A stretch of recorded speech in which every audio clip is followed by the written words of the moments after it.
Assalamu alaikum and good evening again. I am Lakshmi Langa and you are watching Learn English with Lakshmi. आज जो भाई हमारा concept है बड़ा ज़बरदस्त कॉन्सेप्ट है।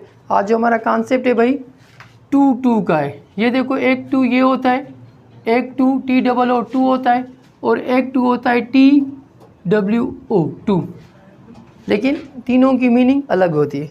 अगर हम इसको देखें भाई टू, ये हमारा प्रीपोजिशन भी होता है, और ये हमारा इन्फिनेटिव भी है। इन्फिनेटिव यानी इसे हम इन्फिनेटिव भी तौर पर यूज़ करते हैं, ठीक है ना बेटा। और ये टू जो होता है ये होता है एडवर्ब, ये एडवर्ब होता है। ये क्या करता है अभी मैं आपको बताता हूँ। ये टू जो है भाई ये हमारा है एडजेक्टिव। तीनों हमारे साउंड तो सेम है, टू। पहले भाई इसको हम समझते हैं प्रीपोजिशन के तौर पर, किसी डायरेक्शन को ज़ाहिर करता है। जैसे शी गोज़ टू स्कूल, ये पार्टिकुलर डायरेक्शन को ज़ाहिर करता है, वो स्कूल जाती है। She goes to school. Infinitive कैसे, जैसे कहते हैं भाई I want to play cricket, मैं क्रिकेट खेलना चाहता हूँ। तो यह यहाँ पर हमने इसे इन्फिनेटिव के तौर पर इस्तेमाल किया।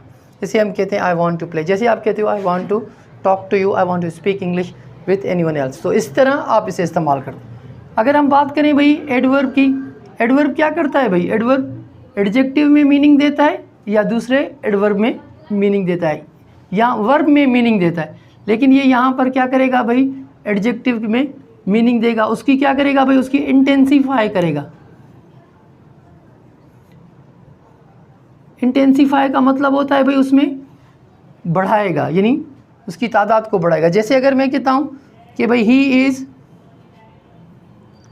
हैप्पी टू, यानी वो बहुत खुश है। देखिए भाई यहाँ पर ये पॉजिटिव मीनिंग देता है।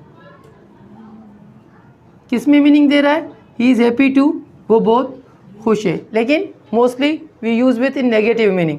नेगेटिव मीनिंग में कैसे यूज़ करते हैं ऐसे, जैसे कहें कि भाई वो इतना बूढ़ा है कि चल नहीं सकता, तो हम क्या कहते हैं, he is too old to walk, be careful. यहाँ पर हमने क्या यूज़ किया भाई, इन्फिनेटिव में यूज़ किया, और यहाँ पर ये क्या है भाई, ये यहाँ पर एडवर्ब है। तो ये टू का हमारा कॉन्सेप्ट होता है। लेकिन इसकी पोजीशन देखें भाई, यहाँ पर एडजेक्टिव्स के बाद में यहाँ पर पॉजिटिव मीनिंग दे रहा है, और यहाँ पर एडजेक्टिव से पहले और इंटेंसीफाई कर रहा है एडजेक्टिव को, और पीछे भी टू है। तो ये यहाँ पर इन्फिनेटिव और यहाँ पर ये एडवर्ब। इसकी मीनिंग है कि भाई वो इतना बूढ़ा है कि चल नहीं सकता, या आप ऐसे कह सकते हो he is too poor to continue his study. अगर हम बात करें भाई दूसरे इस टू की, तो ये क्या है भाई, एडजेक्टिव है। ये तो आपको पता होगा भाई, जैसे भाई I have two brothers, I have two brothers. तो इसी तरह ये हमारा एडजेक्टिव है, and that is different between TO2, TOO2, TWO2। तीन हमारे टू थे भाई। I hope that you enjoy my short lectures and short concept. मैं कोशिश करता हूँ थोड़ी वक्त में आपको ज़्यादा चीज़ें सिखा सकूँ। अगर मेरे कॉन्सेप्ट और ये वाले कॉन्सेप्ट आपको अच्छे लगें, you must subscribe and share with your friends. Thank you very much.